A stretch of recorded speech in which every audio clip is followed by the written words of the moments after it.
और आज मैं आपको बताऊंगा कि आखिर भगवान विष्णु को क्यों लेना पड़ा था वामन अवतार। वामन अवतार भगवान विष्णु का ही एक अवतार माना जाता है। भगवान विष्णु ने यह अवतार लेकर राजा बलि को पाताल लोक का राजा बनाया था, जिसके द्वारपाल वो स्वयं बने थे। आखिर क्यों भगवान विष्णु को ऐसा करना पड़ा, आइए बताता हूँ मैं आपको राजा बलि और भगवान विष्णु की ये कथा। महाराज बलि का जन्म विरोचन की पत्नी सुलोचना के गर्भ से हुआ था। विरोचन के पश्चात यही दैत्यों के अधिपति हुए।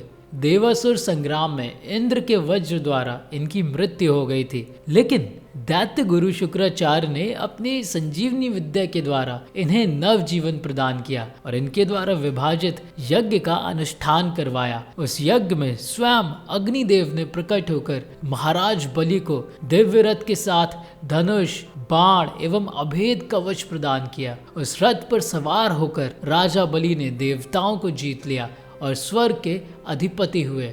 उन्हें नियमित इंद्र बनाने के लिए दैत्य गुरु शुक्राचार्य ने 100 अश्वमेघ यज्ञ करे थे। अपने पुत्रों का निर्वासित जीवन व्यतीत करते हुए देखकर देव माता अदिति को अत्यंत कष्ट हुआ। उन्होंने अपने पति महर्षि कश्यप की सलाह से पयोव्रत के द्वारा भगवान की आराधना की। उनकी आराधना से प्रसन्न होकर भगवान ने उनके गर्भ से अवतार लेकर दुख दूर करने का आश्वासन दिया। समय आने पर वामन रूप में अदिति के यहाँ भगवान ने जन्म लिया। महर्षि कश्यप ने ऋषियों के द्वारा उनका यज्ञोपीठ संस्कार करवाया। वहां से भगवान वामन बलि की यज्ञशाला की ओर चले। उनके तेज से प्रभावित होकर महाराज बलि के सभी जो ब्राह्मण थे वो उनके स्वागत में खड़े हो गए। महाराज बलि ने सिंहासन पर बैठकर भगवान वामन का पाद प्रक्षालन किया और चरणोदक लिया।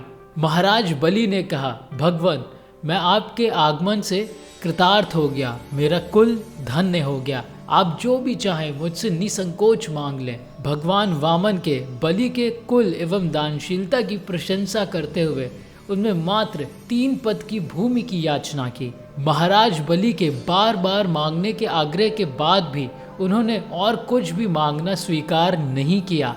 बलि जब भूमि दान संकल्प देने चले तब गुरु शुक्राचार्य ने उन्हें समझाते हुए कहा, ये वामन रूप में साक्षात भगवान विष्णु हैं। 3 पद के बहाने ये तुम्हारा स्वर्ग तुमसे ले लेंगे।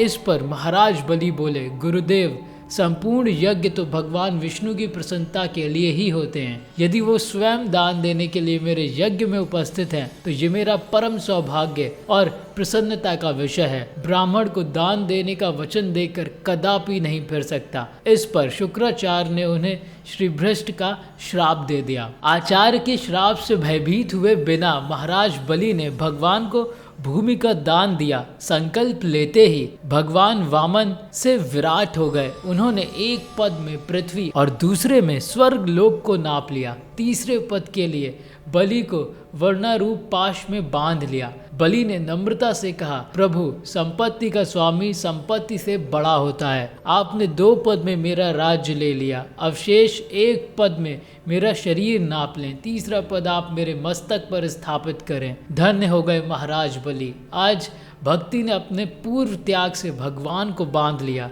भक्ति के वश में होकर भगवान को पाताल में महाराज बलि का द्वारपाल बनना पड़ा और सर्वाणी मनवंतर में इंद्र पद महाराज बलि को भक्ति का उपहार मिला। आई होप आपको ये वीडियो पसंद आया होगा। अगर आपको वीडियो पसंद आया है तो प्लीज़ वीडियो को शेयर करें, लाइक करें एंड नोटिफिकेशन बेल आइकन पर क्लिक करें। साथ ही साथ अपने फ्रेंड्स एंड फैमिली मेम्बर्स के साथ वीडियो को शेयर करें।